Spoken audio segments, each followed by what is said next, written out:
Bonjour, je vous retrouve aujourd'hui dans une vidéo où on va parler de greenwashing. Pour faire une petite définition courte du greenwashing, c'est le fait pour une marque de mettre sur son produit des arguments qui vantent le naturel du produit, alors que le produit a une composition qui n'est absolument pas ni bonne pour la santé, ni naturelle. C'est vraiment la mise en avant d'arguments naturels pour un produit qui ne l'est pas. Il se trouve que j'ai un très bon exemple à vous montrer de greenwashing avec un shampoing de la marque Timothée. Pour vous raconter la petite histoire, en fait je suis allée en vacances cet été dans un Airbnb et sur le site Airbnb il y avait la liste des choses qui étaient dispo dans l'appartement et sur la liste la personne qui louait l'appartement avait mis shampoing Timothée bio. Et quand je suis arrivée dans le logement, j'ai regardé le shampoing. Comme vous le savez, au vu de ma chaîne YouTube, les cosmétiques bio, etc., tout ça, ça m'intéresse fortement. Du coup, j'ai tout de suite regardé le shampoing, la composition, etc., pour me rendre compte qu'en fait, c'était un magnifique exemple de greenwashing parce que ce shampoing n'avait rien de bio. Mais je comprends pourquoi la personne qui louait cet appartement s'est fait avoir parce que c'est vraiment bien fait. Et du coup, pour vous montrer ça un peu plus en détail, je vais mettre un montage photo de la face avant du shampoing et les ingrédients à l'arrière. Et je vais vous parler en voix off pour vous expliquer un petit peu en quoi ce shampoing est totalement du greenwashing. Et surtout en quoi on nous prend vraiment pour des imbéciles avec le greenwashing. Je fais un petit aparté là-dessus maintenant. C'est vraiment quelque chose qui, moi, m'exaspère au plus haut point. Parce que les marques de cosmétiques qui font du greenwashing, en fait, c'est vraiment prendre les usagers pour des imbéciles. C'est tromper la personne. C'est mettre en avant des arguments pour faire croire que le produit est sain, bio, etc. alors qu'il l'est absolument pas. Et ça, je trouve ça, mais honteux, quoi. Déplorable, honteux. Les marques qui font ça, c'est vraiment se foutre de la gueule du monde, quoi. Je suis désolée, je sais pas comment le dire autrement, mais c'est mettre en avant des arguments naturels pour vendre un produit complètement merdique, quoi. Complètement chimique, complètement bourré de merde. Donc bon voilà, c'est un sujet qui m'exaspère un peu. Et c'est pour ça aussi que je vous conseille au maximum de regarder les compositions avec une application comme INCI Beauty, de scanner, etc. Et aussi de vous renseigner un petit peu par vous-même, de repérer un petit peu les ingrédients qui sont vraiment à éviter. Je vous ai fait toute une vidéo sur pourquoi je vous conseille d'analyser les compositions. Je vous la remets en i et en barre d'infos si vous voulez creuser un peu plus le sujet. Mais vraiment, moi je vous conseille de tout cœur de faire attention aux compos, justement pour éviter de se faire aussi avoir par le greenwashing. Et je vais vous montrer du coup en voix off comment Timothée a mis en place la stratégie de greenwashing sur ce shampoing-là, ce qui est très malin et à la fois très énervant quand on analyse un petit peu les procédés, ce qui est écrit sur le paquet et ce qu'on a réellement dans le produit. Allez, je vous montre ça. Alors voici le shampoing en question. Donc je vais vous lire dans un premier temps tout ce qui est écrit devant, donc les arguments marketing qui sont mis en avant par la marque.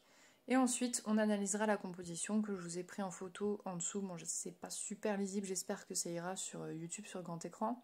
Mais dans tous les cas, je vais vous expliquer. Du coup, il est écrit Timothée, en dessous directement au pluriel, huile précieuse. En dessous, dans le petit logo vert, agent lavant d'origine végétale. Shampoing nourrissant sans silicone, à l'huile d'argan bio. Bouteille 100% plastique recyclé.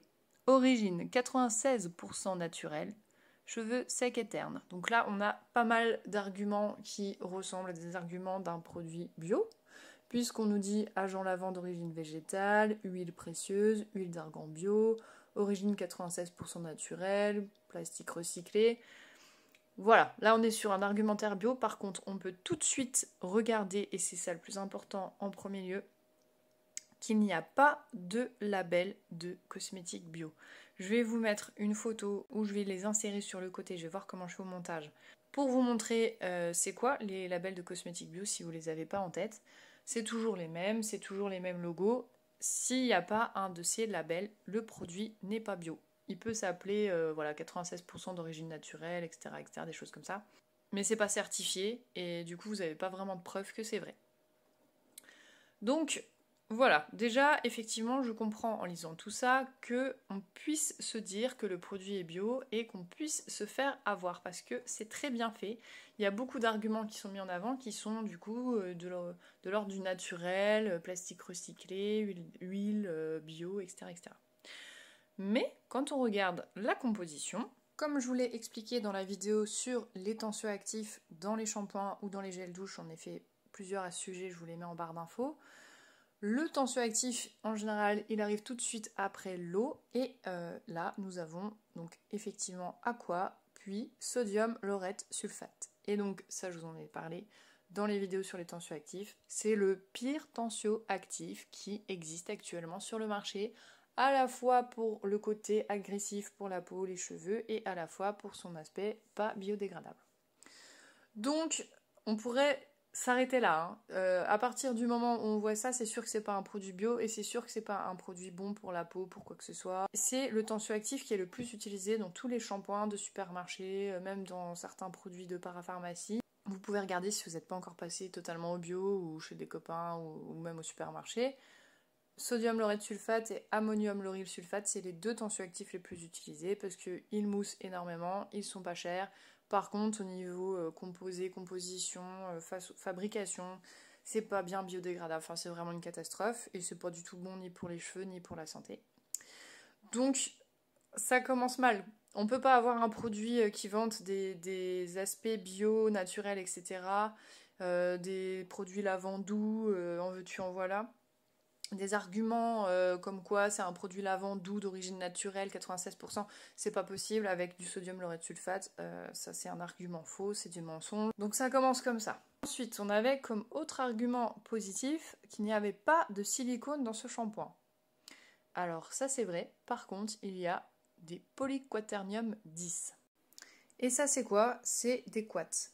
Si vous ne voulez plus mettre de silicone sur vos cheveux, c'est que vous ne voulez plus l'effet enrobant du silicone sur vos cheveux pour ne pas masquer la misère et vous voulez donc éviter l'effet filmogène. Si vous prenez un shampoing qui contient des quats comme celui-ci, les quats ont également ce même effet filmogène et enrobant sur le cheveu, donc le résultat est le même. Donc dire qu'on vend un shampoing sans silicone mais dedans mettre des quats, c'est un non-sens en fait, ça revient exactement au même. En plus de ça, les quats sont pas du tout biodégradables, pas du tout bons pour la planète. Donc là encore, tous leurs arguments, origine 96% naturelle, etc., qui peuvent nous faire penser que le produit va être bien pour la planète, etc., sont tout à fait faux. Et c'est pas fini parce qu'on a aussi du disodium EDTA. Alors ça, je vais vous en parler plus en détail dans une prochaine vidéo de greenwashing également. C'est un ingrédient très très nocif pour la planète, encore une fois. Pas pour l'être humain, mais il est absolument pas biodégradable, il n'est pas filtré par les stations d'épuration et il transporte avec lui des métaux lourds et on peut l'ingérer de nouveau ensuite en buvant de l'eau du robinet. Donc c'est quand même une catastrophe de mettre ce genre d'ingrédients dans des produits, des shampoings que tout le monde utilise quotidiennement, des savons, enfin voilà, donc ça c'est encore un ingrédient qui est vraiment très problématique. Et ensuite on a encore quelques petits ingrédients qui sont mal notés sur NCA Beauty, on a l'alpha-isométhylionone qui est un allergène réglementé, enfin voilà, il y a encore 2-3 trucs, je vais pas tous vous les faire, mais il y a encore 2-3 ingrédients pas terribles qui sont moins pires que ceux que je viens déjà de vous citer, mais quand même. Je voudrais aussi revenir sur le fait qu'ils nous mettent en avant du coup un shampoing aux huiles précieuses, à l'huile d'argan bio, etc., etc. Donc ils mettent beaucoup en avant l'huile dans ce shampoing. Mais si on regarde bien, les huiles, effectivement, il y en a 3, mais elles sont derrière le sodium chloride. Le sodium chloride, en fait, c'est du sel. Du sel en cosmétique, c'est un petit peu comme en cuisine. On en met une pincée. Donc ça veut dire que s'il y a une pincée de sel et ensuite les huiles derrière, ça veut dire qu'il y a aussi une pincée d'huile dans cette bouteille et non pas comme on pourrait l'imaginer, la moitié de la bouteille, le tiers de la bouteille composée d'huile qui vont prendre soin de nos cheveux. Non, non, il y a un tout petit peu d'huile pour que ça, on puisse écrire ça sur le packaging, etc. Mais en réalité, là, ça fait absolument rien sur ses cheveux. Enfin, c'est pas cette petite pincée d'huile qui va changer grand-chose sur nos cheveux. Donc en résumé, tous les arguments qu'ils nous ont cités dès le départ sont faux. Ce n'est pas une composition à base d'agents lavants d'origine végétale. Le sodium laureth sulfate n'est absolument pas végétal. C'est sans silicone, mais ils nous ont mis des quats à la place. Ils nous disent que c'est à l'huile d'argan bio, aux huiles précieuses, etc. Il n'y en a quasiment pas. Ce n'est pas une composition 96% d'origine naturelle. Il y a peut-être seulement la bouteille 100% plastique recyclé qui peut être vraie, mais tout le reste n'est absolument pas vrai. Donc ça vous donne un très bon exemple de ce que fait le greenwashing, de ce que font les marques, des arguments marketing mis en avant qui sont totalement faux et qui nous on se fait avoir en fait, on se fait avoir par les cosmétiques. C'est pour ça que je vous conseille toujours d'analyser les compositions, de scanner vos produits avec Insee Beauty, parce que c'est tellement facile de se faire avoir aujourd'hui et c'est pas de votre faute, c'est pas de la faute des consommateurs, c'est vraiment de la faute des marques, des industriels, il faut arrêter ça. Voilà, donc comme vous pouvez le voir, c'était vraiment un bon exemple de greenwashing et malheureusement, il y a beaucoup de marques qui font ce genre de choses. Yves Rocher, c'est les champions de toute concurrence, mais en résumé, il faut vraiment se fier aux labels, bien vérifier qu'il y a des labels. Comme je vous l'ai dit au début de la vidéo, analyser les compositions avec des applis au maximum et préférer Insee Beauty que Yuka pour les cosmétiques pour voir si vous avez affaire à quelque chose de fiable ou pas, si vous n'avez pas envie de vous pencher plus sur la composition. Si vous avez aimé cette vidéo, j'ai toute une playlist d'analyse de composition parce que je fais ça très souvent sur ma chaîne YouTube, quasiment dans toutes mes vidéos produits terminés, je vous parle tout le temps de la composition parce que voilà, en fait c'est le nerf de la guerre, savoir ce qu'il y a dans son cosmétique, finalement c'est aussi savoir ce qu'on met sur sa peau, savoir si ça va être efficace ou pas. Donc je vous mets la playlist en barre d'infos. Si vous appréciez cette vidéo, si vous appréciez ce type de contenu, n'hésitez pas à vous abonner et à aller voir les autres vidéos que je fais sur ma chaîne et que j'ai déjà fait précédemment. Et si vous avez trouvé la vidéo intéressante, n'hésitez pas à mettre un pouce, ça m'aide par rapport à l'algorithme YouTube, parce que c'est pas facile d'être visible sur YouTube aujourd'hui, donc voilà, merci de m'encourager comme ça. Merci d'avoir regardé cette vidéo jusqu'au bout, je vous souhaite une très bonne journée, je vous dis au revoir et à bientôt.